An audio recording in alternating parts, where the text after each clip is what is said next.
Welcome everyone. As you are coming in, we are just going to take another minute or two to let people get in, and then we will get started soon.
Okay, good evening, everyone. We will go ahead and get started this evening. It is 6 p.m. sharp, and we want to be respectful of your time. My name is Heather Mayfield, and I serve as the Secondary Counseling Coordinator for Frisco ISD. So I have the honor of working with our middle school and high school counselors and students. So we are going to begin this evening with a special speaker from Frisco Education Foundation. Terry West is here with us, and she's going to tell us a little bit more about an upcoming opportunity for your seniors, and it's directly related to why you are here, finding some dollars for college. So I will turn it over to Terry. Good evening, everybody. Just wanted to talk a little bit about the Frisco Education Foundation. We are the nonprofit of the FISD. So our main mission is to find financial resources to maximize the student potential in Frisco ISD, and that is through educational programs, student scholarships, and grants for innovative educators. So we have a scholarship program for graduating FISD seniors. And last year, the Frisco Education Foundation was able to award 930 scholarships to 786 FISD seniors. And so we gave out over $686,000 to those seniors. So we had over 1,300 2020 graduates apply for our scholarship program. So this year for 2021 seniors, our application will go live on Monday, November 30th at 10 a.m. That's the Monday that you return from Thanksgiving holiday. And then our application will close on that Friday that you leave for winter break at 4 p.m. And so our application can be found on our website at friscoeducationfoundation.org. And so our application is a little bit different than other applications that you may be applying for. So it's a comprehensive application. And so you just go in and fill out all the information. There's a mandatory essay, and we require 3 recommendations, 2 from senior teachers and 1 from a community person. And then you submit that. And then once that application is submitted, you're eligible for anything that is awarded through the Frisco Education Foundation. We typically go out and present to all the high school seniors at their campuses, but due to COVID and other issues this year, we're not going to be able to do that. But I am working on a presentation that I'll be sending to the high school counselors, who will be then in turn sending that out to all the high school seniors and their parents. So there will be additional information coming out. Also on our website at friscoeducationfoundation.org, we post other outside scholarships opportunities there. So I would definitely be checking our website occasionally, following us on social media, on Instagram and Twitter and Facebook, because we do post things out there as well. So again, you know, we just want everyone to know of this opportunity, because this is pretty unique to Frisco. that not a lot of communities have this robust of a scholarship opportunity for their seniors. So, and one way we raise those funds is through our Gary Burns Fun Run, which this year it is currently going on. So it's virtual this year. So you can register right now through October 17th through the 31st. And that's how we raise those funds for those scholarships. So I think that's all I have. So just wanted to taste a little bit about our scholarship program and our dates this year for our seniors. Awesome. Thank you so much, Terry, for being here. Again, this is a great way to support your community and support your seniors. So definitely get registered for that virtual Gary Burns Fun Run. So I'll go ahead and introduce one of our main speakers tonight. We are delighted to have with us Beverly Henry Wheeler, Regional Director of Admission of Hendrix College in Conway, Arkansas. So Beverly is the Regional Director of Admission at Hendrix College. She has served in the admission profession for over 3 decades. She received a Bachelor's of Social Work from the University of Texas at Austin and Master's of Arts in Developmental and Adult Education from Texas State University. She has served as president of both Texas ACAC and the NACAC, the National Association for College Admission Counseling. She recently received the Founders Award from Texas Association for College Admissions Counseling for an outstanding lifelong commitment to students and the profession. She believes, as Mother Teresa once said, kind words can be short and easy to speak, but their echoes are truly endless. Thank you for being here, Beverly, and I'll turn it over to you. Thank you so much, Heather. And Terry, I just have to applaud you. I hope that everyone took a snapshot of that information and that they literally are sitting on the calendar, sitting on the clock, ready to submit that application. Yeah. I've been a part of Frisco ISD really my entire career recruiting, and I always get excited when I hear about districts who have specific scholarships for their students. So parents, I'm being a walking billboard for Terry. I hope that they have a record number of applications because you were here tonight and decided to really encourage your son or daughter to get involved with that. I am going to go ahead and share my screen so we can move forward. And I would ask you that if you could put your questions in the chat. Our goal is to answer those at the end of the session. And then I want to go ahead and introduce to you my colleague, who is Chris Burford. She's our Associate VP of Enrollment and the Director of Financial Aid. And I have to say, I did ask Chris to join me tonight because she is a phenomenal expert when it comes to financial aid and the process. So we will be presenting tonight.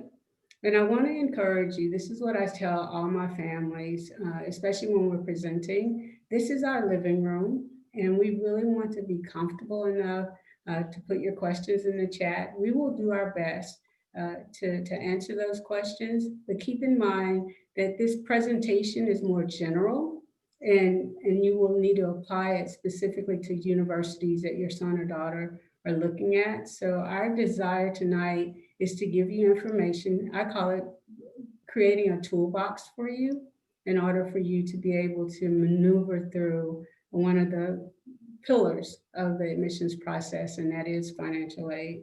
So Chris, I want to thank you for being with us tonight. What we would like to cover tonight are these specific topics, and we're hoping that as we cover them, that the information that you receive will be helpful for you, and that moving forward, you would be equipped to talk with other universities' financial aid officers, as well as their admissions counselors, to make sure that your questions that you have concerning this important pillar in the process, that you have all the knowledge and information that you need. So we'll go ahead and get started.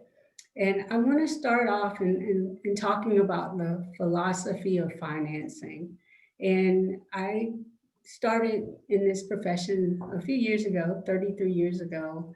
And at that time, there was not really a discussion about financing an education. At that time, it was probably a little bit more affordable. Families were able to almost just pay out of pocket for their sons or daughters' education. So I fast forward 33 years later, and what I'm hearing from our profession is that because of the cost of attendance for students to go to college, it's becoming more like a financing. It's like financing a home, financing a car. And more so that I'm understanding that universities have become more the aspect of a business. And I'm putting it out there, and I know that's something that some people may have not thought about or don't want to hear. But I want to preface our presentation tonight with those things that universities are operate more of a business. They do operate, they don't want to lose money. They want to have a good commodity for the students that are coming in. And so there's this shift that there's not an expectation for universities to have a lot of full ride scholarships available. They are partnering with families instead of footing the bill, you could say. And so I wanted to lay that down, just like you have probably financed your home, probably financing your car. I would add to that, you probably will be financing your sons or daughters' education. And what universities have really focused on is how do you do that? And tonight, that's what we're going to talk about. How do you maneuver through this process and really begin to understand the nuts and bolts of how universities are looking at this different entity of having families pay for their education? And I love it because parents are part of it, students are a part of it. And then Terry was excellent. She didn't even know it, but private outside entities as far as being able to cover the cost for your son or daughter to attend school. The three players. It's the family, which is made up of, it could be made up of the husband and wife, the grandparents, guardian, whatever your definition as far as family is concerned when it comes to the finance part.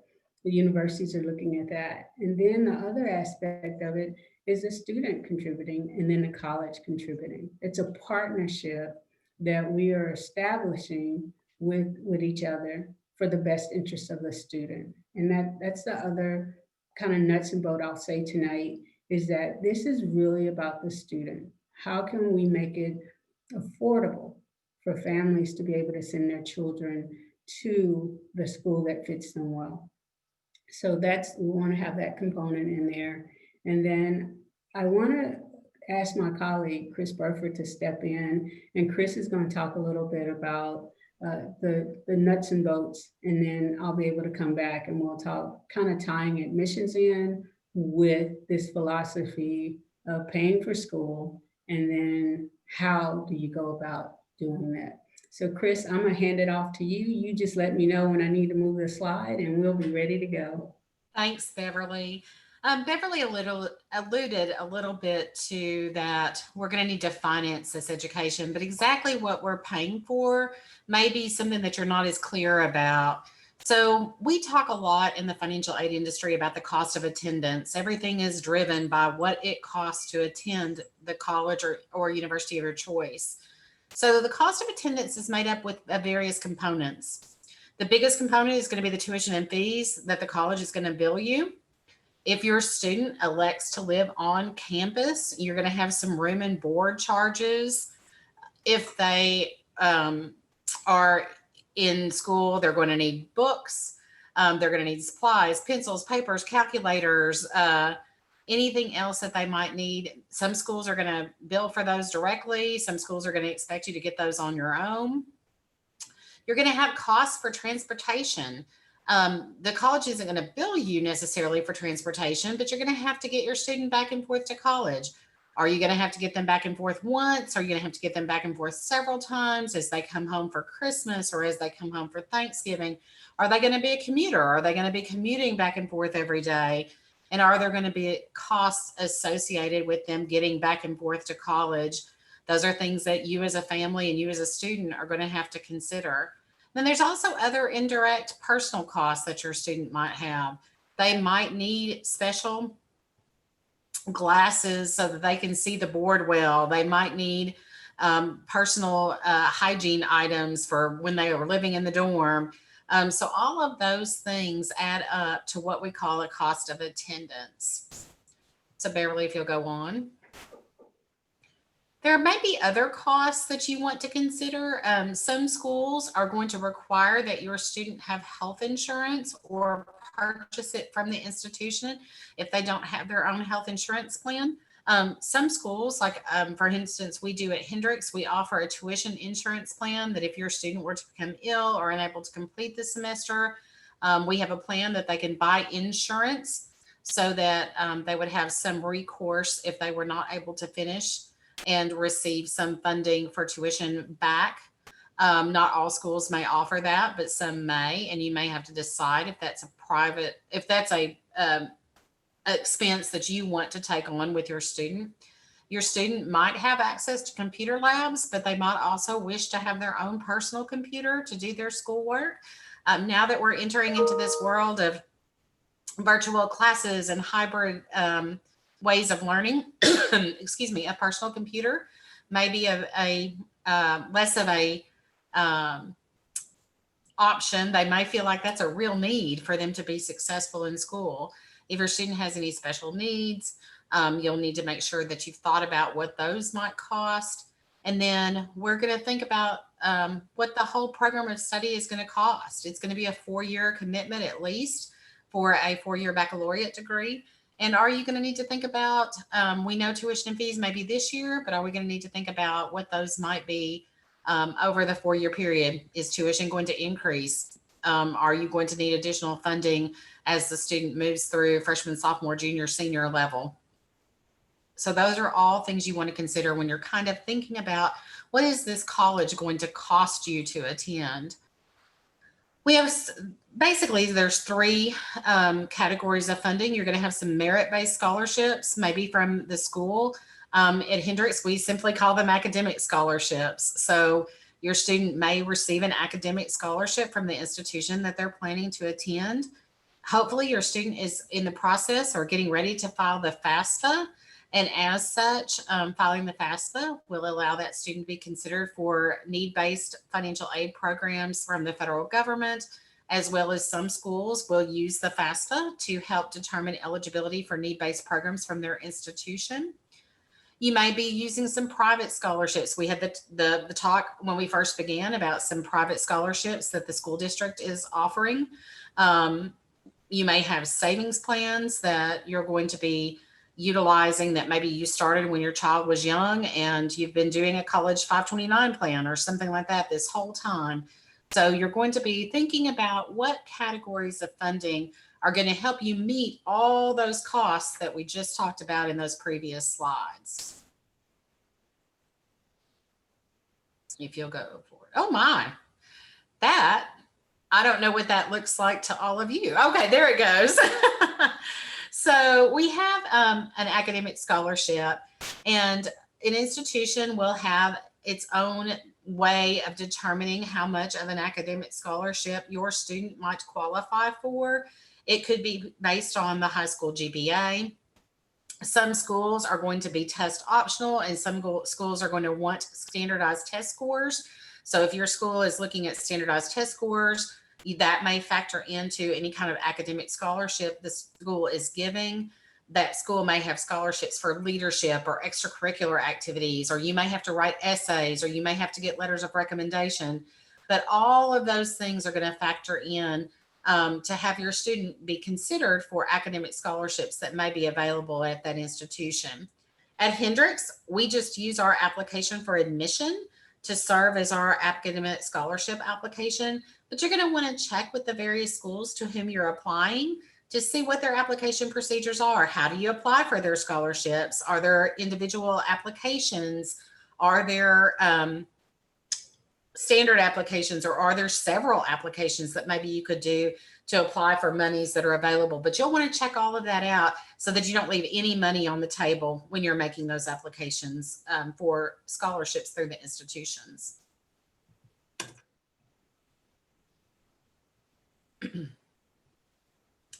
October 1st was a big day in the financial aid world. That's when the new FAFSA opened for 21-22. It uses prior tax year information, which means parents are going to be going back 2 years and pulling out those 2019 tax information to fill out that financial aid application. The FAFSA considers income and assets along with your family size and how many are in college. So every question that's on that FAFSA is going to carry a weight with it, and how you answer that will determine your eligibility. The FAFSA it provides similar treatment for those with similar circumstances, and then it calculates an expected family contribution.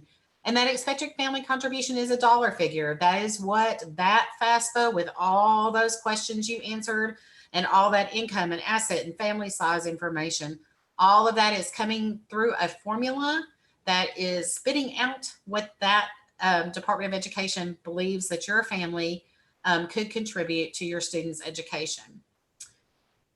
If you have unusual circumstances, so say for instance, we know that you're using 2019 information. A lot has changed for people perhaps between 2019 and now. If you've had a job loss, or if you've had some changes in your family situation, changes in income, those are all things that you're going to want to have a conversation with the financial aid advisor at the school your students are planning to attend, and just ask them how that might impact their eligibility, and are there things that that school might want to do to address whether or not that FAFSA is a true reflection of your family's ability to pay. Okay. So when they're that big calculation in the sky that all of those questions are going through, they're going to come up with a parent contribution and a student contribution based on the income and assets that the parent and student report. And those two combined are going to be what that family contribution is made up of. So every question you answer is important, and make sure you answer those as accurately as possible.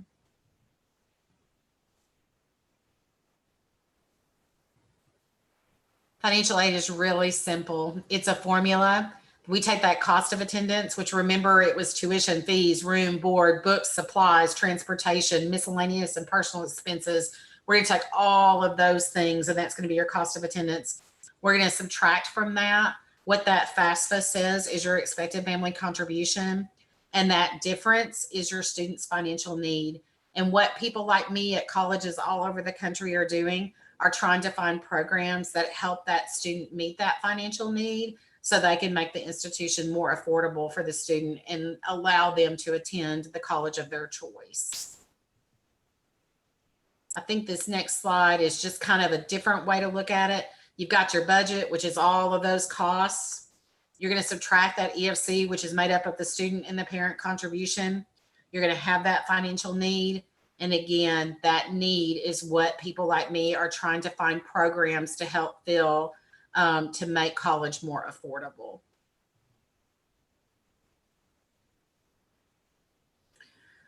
So what do we fill that with? We fill that financial need with grants, with scholarships, with maybe student employment, and even with student loans. Some schools will offer you schools will offer you a comprehensive financial aid package.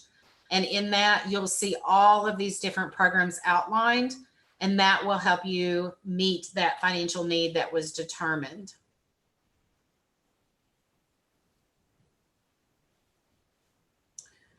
There are going to be grants from your school, perhaps. There's also going to be federal grants that you may be able to receive. You're going to have loans that you may be able to receive. There may be work programs. Lots of times we refer to them as work study programs.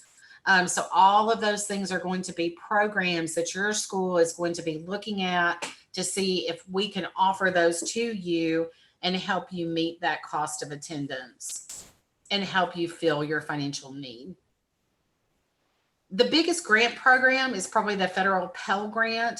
That is determined by the FAFSA. Based on the FAFSA results, your school will know whether you qualify for a federal Pell Grant.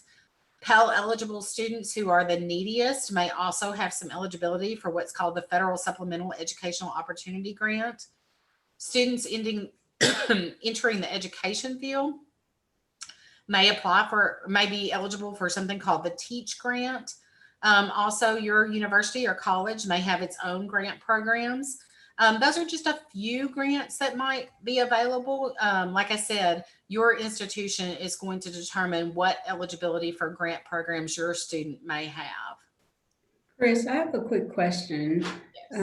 So with the grants, is that something that I have to pay back? Is it based on my students' education as far as their GPA and stuff? Grants you will typically assume are monies that do not have to be repaid. Grants and scholarships typically do not have to be repaid. In the case of some grants, like that teacher education assistance in college and higher education, the TEACH grant, it can turn into a loan if the student doesn't teach in a certain number of years.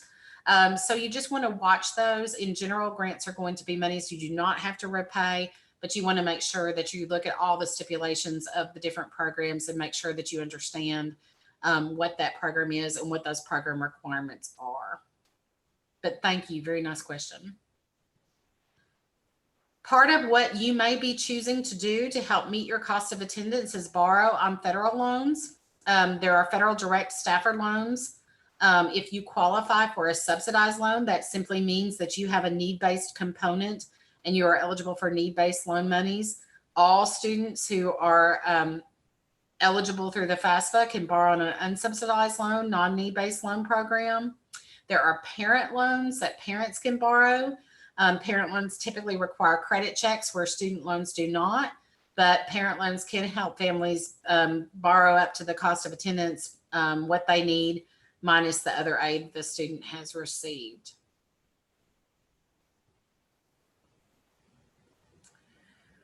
Your student may have an interest in working on campus through a work-study program.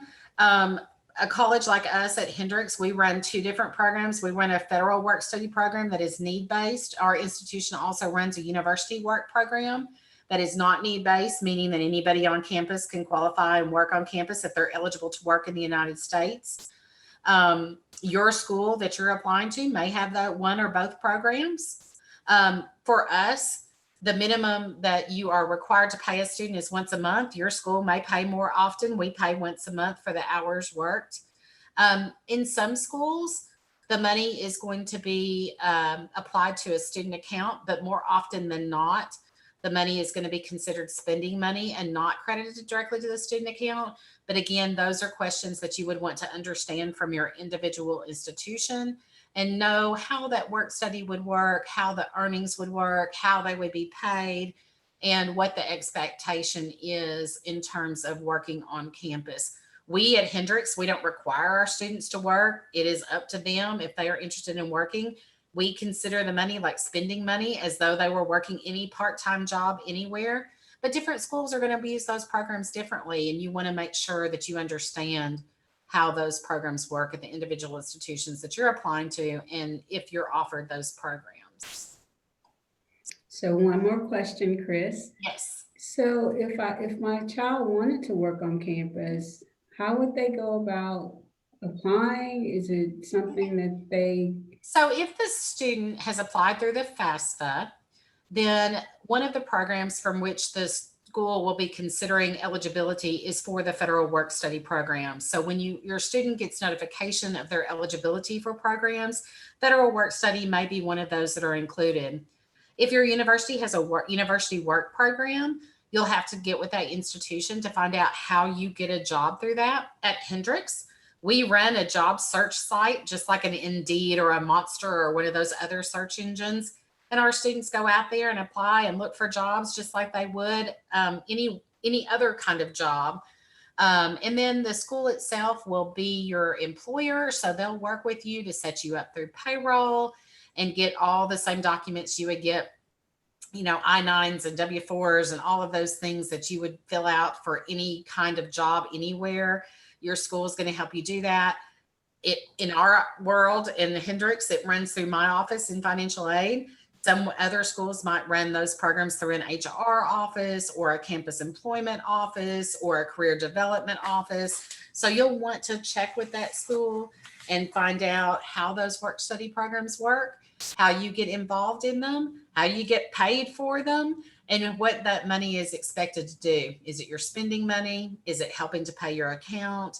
How many hours would you be expected to work? So there's going to be lots of questions that you're going to want to ask as you're entering those discussions to find out if work study is right for your student, right for their time management, and right for their financial situation.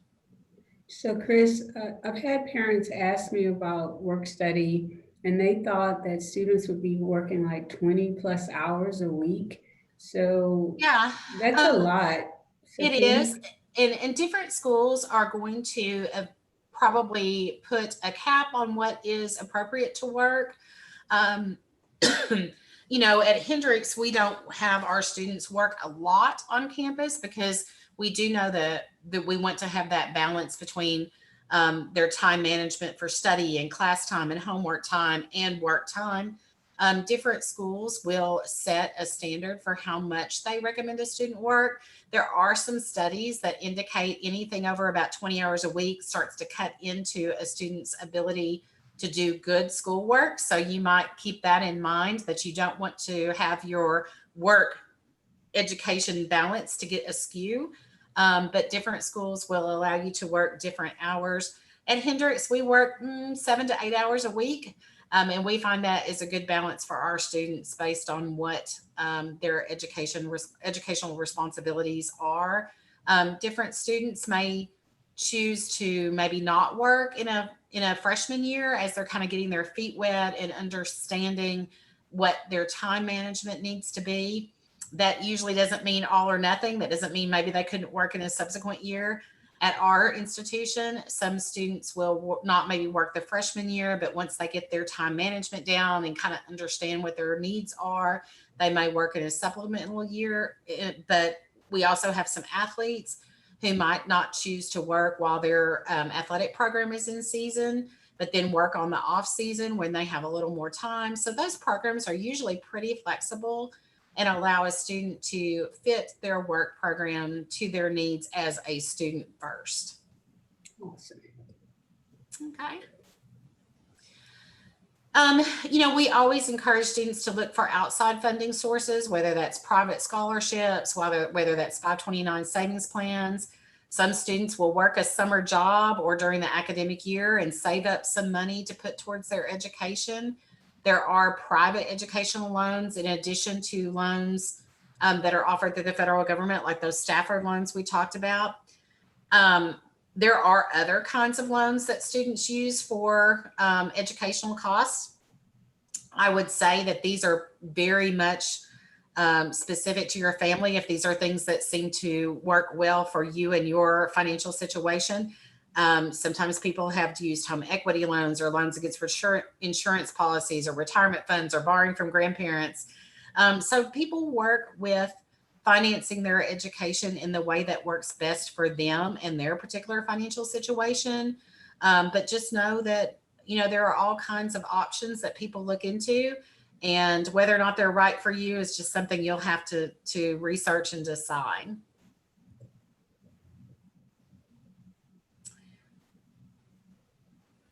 I just wanted to give a couple little shout outs to things that I just want you to think about while you're going through the financial aid process. We see a lot of scholarship programs, and I would always recommend that you not pay for someone to do a scholarship search for you. Those things should be free of charge. I would look cautiously at any scholarship program that wants you to pay a fee to be an applicant for that scholarship or to have that company search for a scholarship for you. There are plenty of those opportunities that are free. We have students and families that use financial aid consultants to help them navigate the financial aid process. I would just say to you that if you're going to enter into those agreements, make sure you understand what you are agreeing to and kind of research what individual financial aid offices could answer for you or do for you. A lot of our knowledge is available for you for free, and we are happy to share that with you.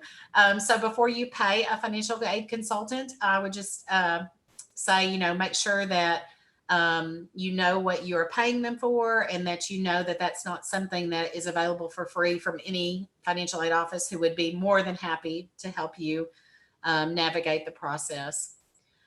Some schools will, or some people will say, oh, well, can I appeal my financial aid package, or can I bargain or negotiate? I would say that what you want to do is make sure that your school is aware of any particular special circumstances that you have. But most schools are going to go out with their best financial aid offer, and there's not going to be the bargaining or negotiating going on. But do let your school know your particular situation. Let them know your particular financial situation. If the things that are not addressed on the FAFSA, make sure that financial aid office knows, because there may be things that we can do or adjustments that we can make that would be better reflections of your family's ability to pay if only we knew the situation. So make sure you establish that relationship. Borrowing is a scary thing, and people sometimes have that knee-jerk reaction that, oh, I don't want to borrow. I would say borrowing can be an investment in your future, but you want to know your loans. You want to know your comfort level. You want to know what you and your family, what your expectation is in terms of how much is comfortable to borrow. You want to look at what your repayment options are going to be. You want to look at how long your repayment terms are. You want to look at what your comfort level is with that repayment amount. I would say loans aren't inherently bad, but just like any other loan that you're going to do for a house or for a car, you want to make sure that you have done your research and that you know where your comfort level lies and you're making the best decisions you can for yourself and your student. Chris, I wanted to ask you, because you had shared with our staff a website where there was a loan calculator. Can you share that? Maybe drop it in the chat. I would just say that, yes, if you just go and Google student loan calculators, you can have a myriad of them come up. And when they come up, usually they're pretty simple, and it's just a matter of entering in how much you might borrow over a 4-year period and what that might look like at a 10-year repayment. Most loans have a standard 10-year repayment. And then that will give you some idea of if you're going to borrow $25,000 over the 4 years and you're going to use a standard 10-year repayment, those calculators will help you understand what that repayment might look like. And when they return that monthly repayment, then that's a part for you to have a conversation about how comfortable does that monthly repayment feel, how comfortable I am, paying this out over this length of time. And it'll let you kind of have a little more knowledge about what you're entering into and what that might cost you over the next many years.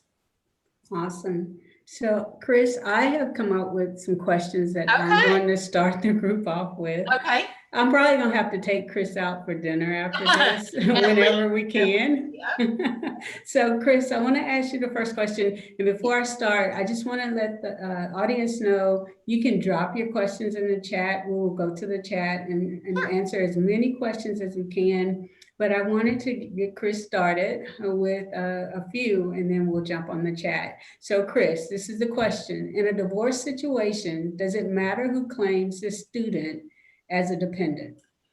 It does not. So claiming the student does not matter in terms of filing the FAFSA. So if your family is in a situation where your biological parents are divorced, you are going to want to file that FAFSA with the parent with whom you lived last, or the parent, if that is equal, then the parent who provided you the most support. And it doesn't matter whether or not that is the parent who that year happens to be claiming you as a dependent on their taxes. Okay. Is a step-parent information included? Yes. So if your biological parent has remarried and that is the household you are in, then you will be reporting on the FAFSA the income and asset information for your parent and step-parent for the given year. For instance, this is 2019.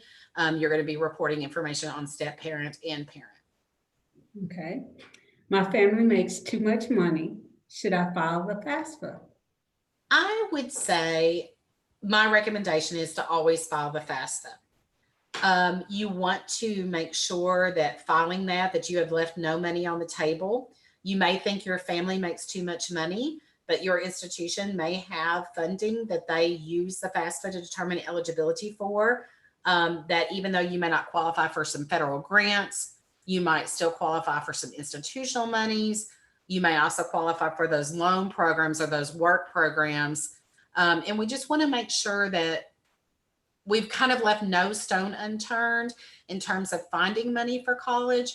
So I would always recommend that the family file the FAFSA, see what that family contribution is, work with their school, and make sure that they are maximizing all the eligibility that they have for a given year. Okay. So who owns the FAFSA? I have multiple students in college that are going to college. Each student files their own FAFSA. The FAFSA belongs to the student. You as a parent, if I had 2 children in college, I would still be the parent on both of the FAFSAs, but each of my children would file their own FAFSA, and each of those children would have their own EFC and would be working independently with the colleges based on their own data. Okay. Well, do I have to take the loans that are offered in the financial packet? You don't have to take the loans. The loans, typically the school will offer you everything for which you are eligible. And if that includes student loans, you certainly have the option to accept, decline, or reduce those loans. So say, for instance, the school offers me $5,500 in student loans, but I don't really need that much money. You have every right to reduce that loan, only borrow a couple of thousand if that was the right thing for you and your family. You could certainly decide to decline that loan in a given year. That doesn't mean that in subsequent years you couldn't come back and reapply through the FAFSA and be offered loans again. But I would just say, if you don't need to borrow, certainly that's not something you would want to do. But at the same time, loans are an option to help meet your educational costs. And if you need to do that to meet your goals, then that's what they are there for. Okay. And here's a big question. It came about because of COVID. Oh, yeah.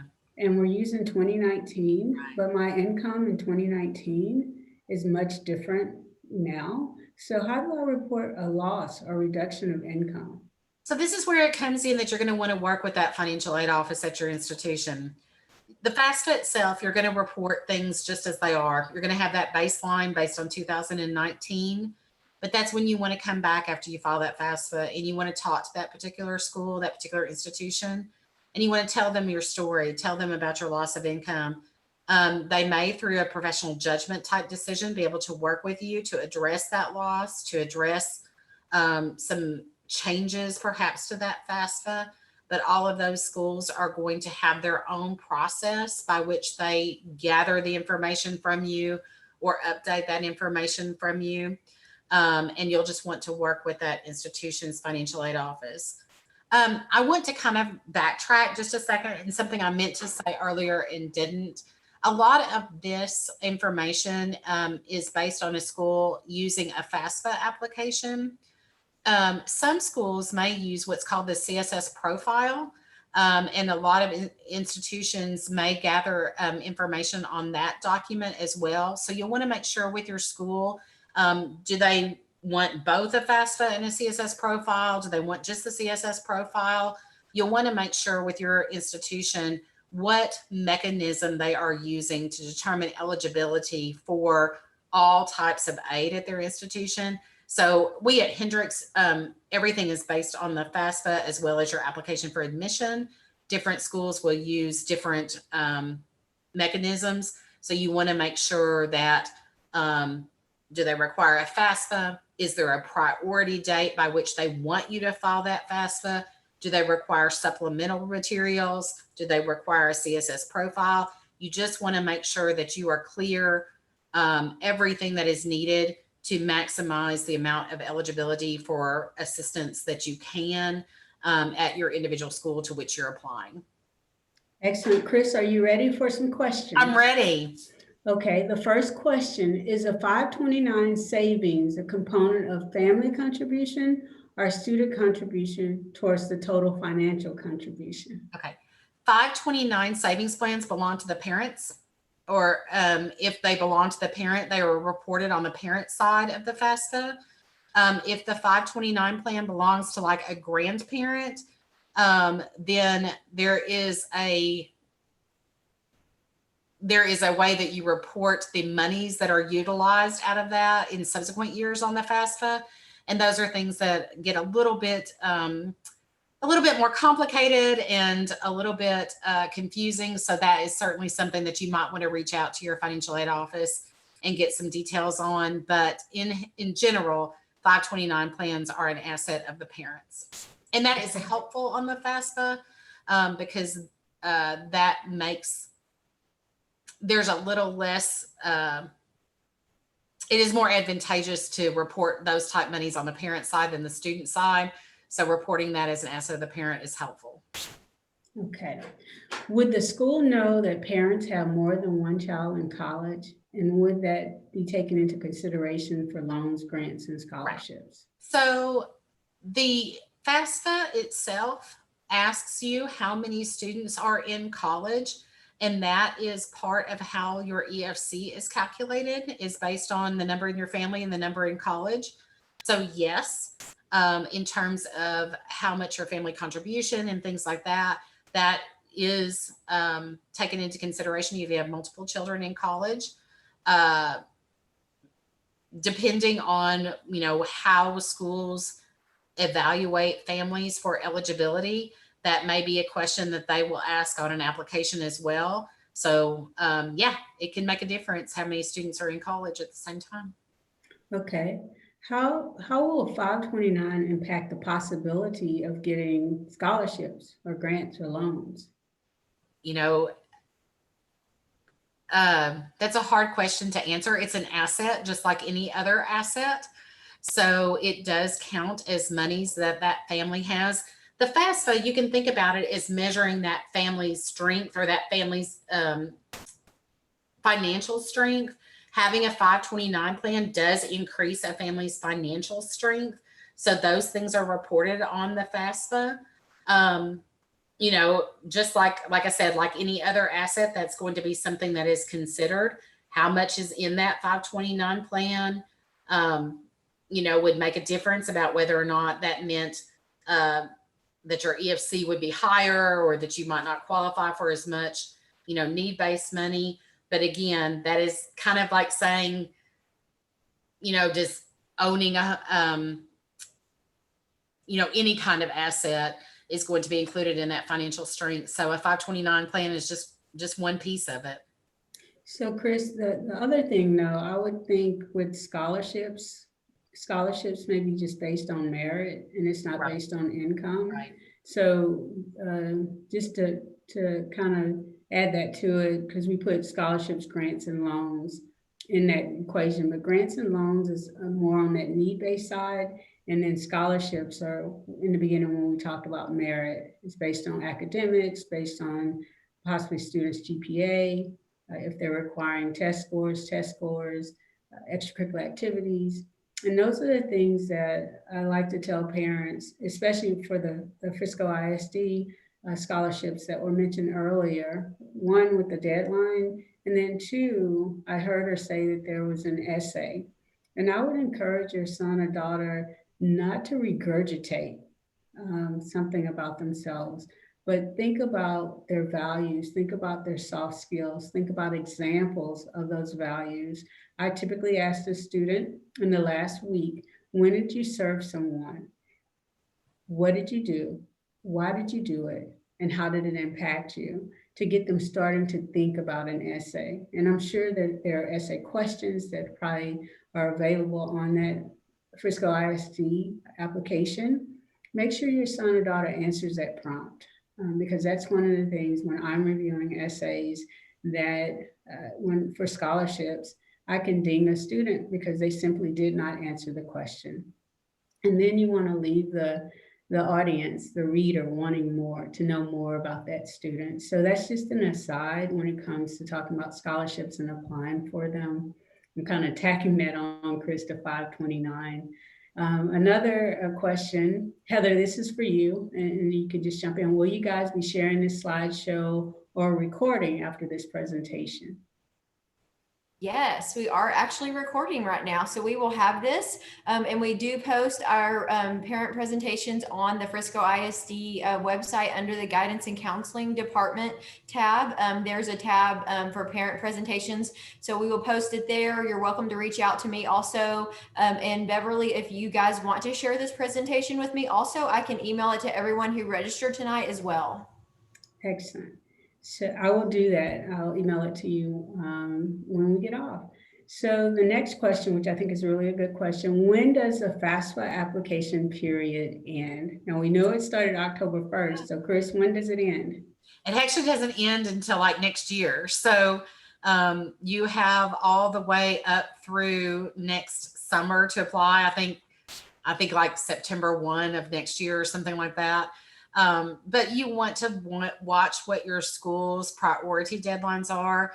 Like I said, the FAFSA open in October. For Hendrix, we have a January 15th priority deadline. We want you to apply by January 15th so that we can make sure that we consider you for all our programs.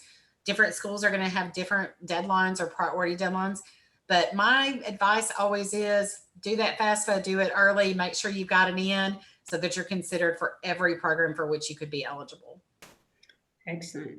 So how IEP student work for college admissions plus financial loan? Are you going to take that one, Beverly? I'm not sure. I think I can take a stab at this one. Okay. If you guys want me to. I think this parent may be asking, I have a student that has an IEP, an individualized education plan. These are typically our students in special education. Okay. And I believe the parent is wondering how is that going to affect college admissions and financial aid. So just because your student has an IEP, it's not going to directly affect college admissions. Colleges are going to admit students based on a variety of factors individual to that college. So just simply having an IEP is not going to affect admissions. Now, the classes your student took in high school, whether or not they took the SAT or ACT, things like that can affect college admissions. But the college is not going to know your student has an IEP. Typically, they are notified that after a student has been admitted, and you're going to work with that college's Office for Students with Disabilities, because at that point, you can submit former IEP or 504 paperwork to see if any of your students' accommodations from high school will carry over to the to your college classes. So that's typically how it would work and affect college admissions. To my knowledge, I don't think having an IEP affects financial aid in any way that I know of. And I want to jump on and add to that, Heather, two things. In the admissions process, what we're trying to do is find the academic information, the foundation for which a student is prepared.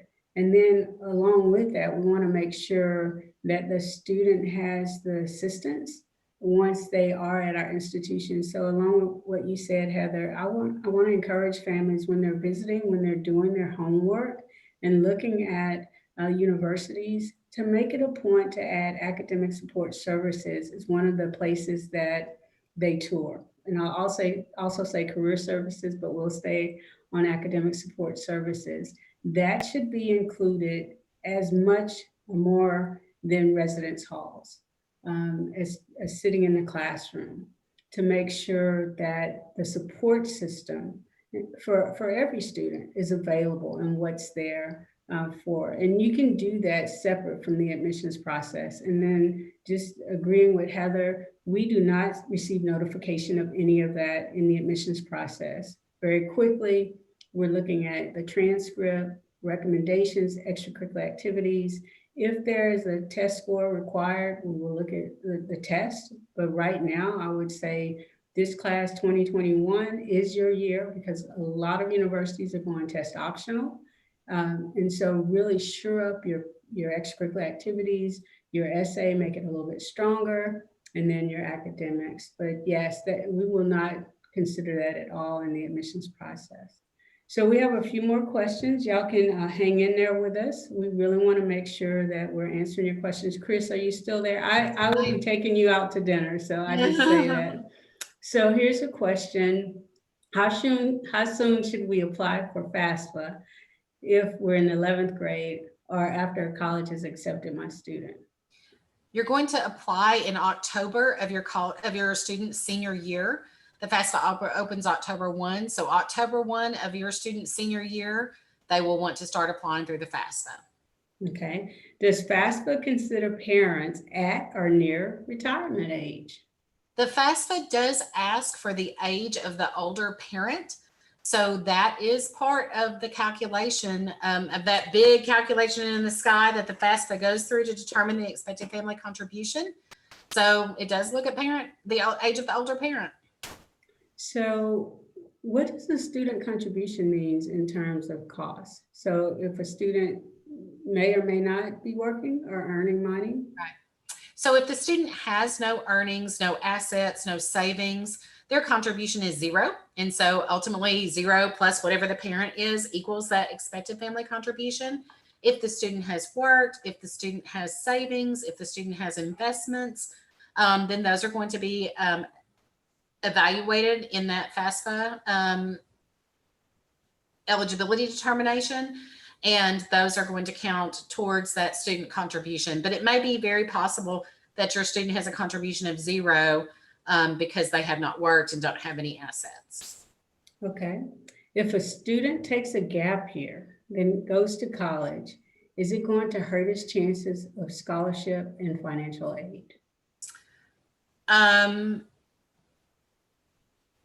I would say that typically a gap year is just that the student is making their application for what feels like the first time, even though they've been out of school for a year. Beverly, you can probably talk about experiences during a gap year that can even enhance a student's application for admission. Mhm. However, for financial aid purposes, taking a gap year doesn't have any impact on us. We simply would work with the student the following year.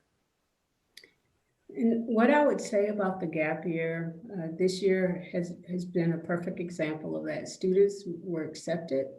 They were preparing to enter in the fall, and because of COVID, depending on what their institution did, the students were given the option to take a gap year. With a gap year, students cannot go to another university if they've been accepted, because at that point, they will become transfer students. And I think, Chris, correct me if I'm wrong, then that would impact the possibility of coming in as a transfer student versus a freshman. Certainly, yes. But a true gap year, they would not be enrolled anywhere. And so what I would say, if you're thinking about taking a gap year, working with the institution that your son or daughter is interested in, knowing that they're planning on going there. What we had in place, and I know other universities put in place, there was basically a contract that the student could sign saying, I'm taking a gap year, this is the reason why. And they held their spot. They held their scholarship. Now, financial aid is different because that's based on income. So what I would say to you, if any of you are considering that, is, and I like to say this, right now you're window shopping and you're gathering information. So if there's even an inkling of a possibility, when you're talking with the admissions representative or the financial aid department of an institution, ask that, have them send that information to you, what that university does with gap year. And I would tell you that this year, some universities that typically didn't favor gap years, y'all, I'm telling you, because of COVID, there's such grace that's being extended to the class of 2021 and the class of 2022 in this process. So make sure you just document, ask your questions about that, and then be prepared to move in that direction once you've made that decision on where your son or daughter will be attending. Let's see. If I have 2 kids and have a 529 plan for each child, is financial aid considering both as assets when determining aid for one student going to college? Do I need to report both of them? Yes, you do report the total that you hold in 529 plans. So if you have 3 children or 2 children and you have 529 plans for both of them, you report that total that you have on the FAFSA itself. Now, the FAFSA itself, again, is going to look at how many children you have, what your family size is, how many are in college. So those things will be taken care of sort of in a different way, but you are going to combine those monies as one asset on that application, on that FAFSA application. Excellent. And Chris, I think we're down to our last question. Okay. And it says, are there federal or state resources for financial aid for students whose parents are here on a work visa or undocumented? Right. A student who is still a U.S. citizen, even though the parents are undocumented, may still file the FAFSA. And through filing the FAFSA would be considered for federal aid and institutional aid, just like any other student would. Awesome. Awesome. Well, I'm going to stop sharing my screen and see if there are any last minute, Heather, things that we didn't cover that you think that we could impress upon everyone that's here tonight, because we want to make sure that this is the time for y'all to get your questions answered.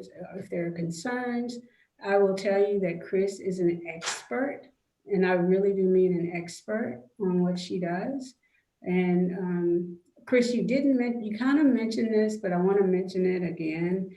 And I told her yesterday, I think I said this when we were in a meeting, Chris is probably, and her staff is probably one of the most amazing financial officers that I've worked for, and I've been at 5 different institutions.